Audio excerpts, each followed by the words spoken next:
Šis video padės Jums suprasti, kaip geriausiai panaudoti biocontrol produktus uogų kultūrose.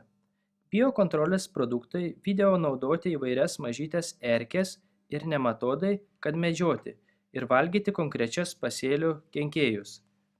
Kenkėjų kontrolė labai priklauso nuo Jūsų kruopštaus darbo, kuris bus padarytas savaitėmis anksčiau. Biocontrol leidžia ūkiui naudoti mažiau cheminių medžiagų ir pasiekti geresnę kenkėjų kontrolę. Tai įdomus procesas – sekti per sezoną, nepaisant to, kad gana lėtas poveikis, bet galiausiai puikus rezultatas. Yra daugiau išsamios informacijos apie produktą gamintojų svetainėse ir iš agronomų. Laikytis pastabumo, susimastyti ir užsirašinėti per sezoną.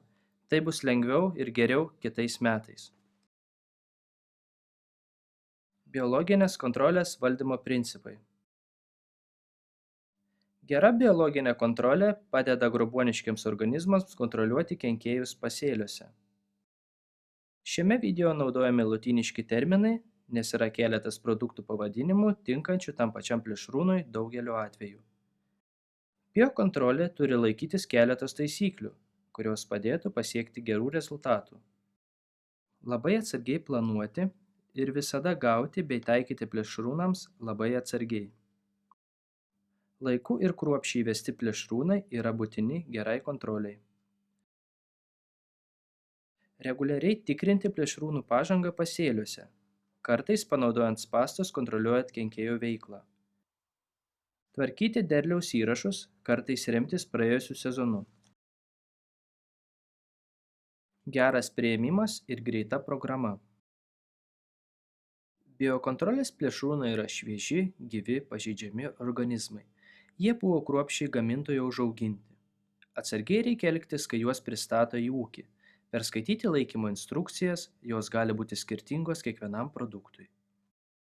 Geriausia trumpo galiojimo laiko produktus panaudoti tą pačią dieną. Instrukcijoje bus apie tai parašyta.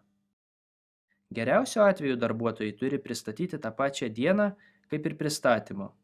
Tai smarkiai sumažina saugumo riziką ir užtikrina, kad plėšrūnai turi didžiausią laiką ieškoti grobio.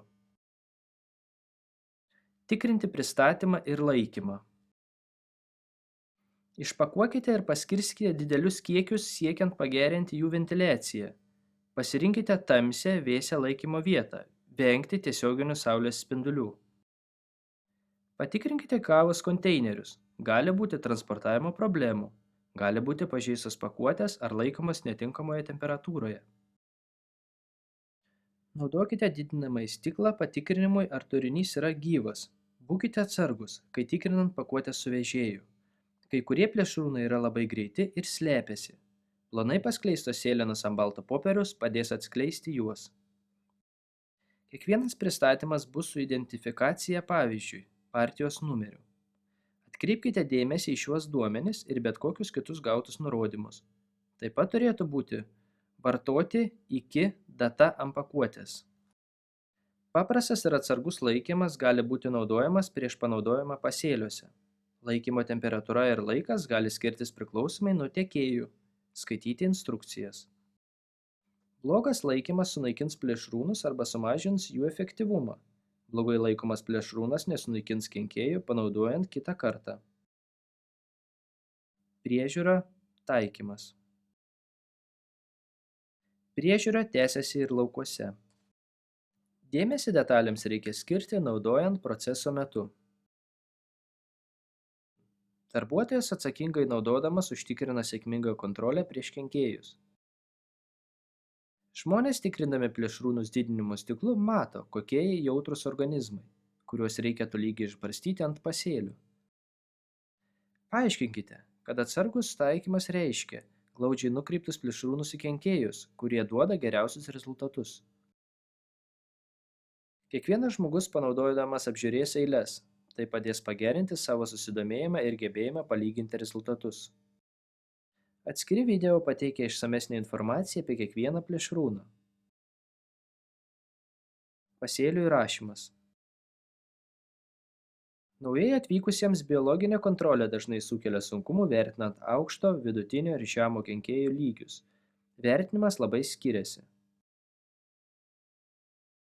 Geriausiai tai išsprendžia, kas savaitę imant mėginius iš pasėlių ir registruojant kenkėjus ir plėšrūnus. Išlaikyti gerą pasėlių apskaitą apie kenkėjus, laiko biologiniam taikymui, kiekis ir purškimo istorija. Laikui bėgant tai pagerins valdymą. Net ir biologinių agentų panaudojimas neužtikrina, kad kenkėjų problemos bus išspręstos be tolimesnės priežiūros.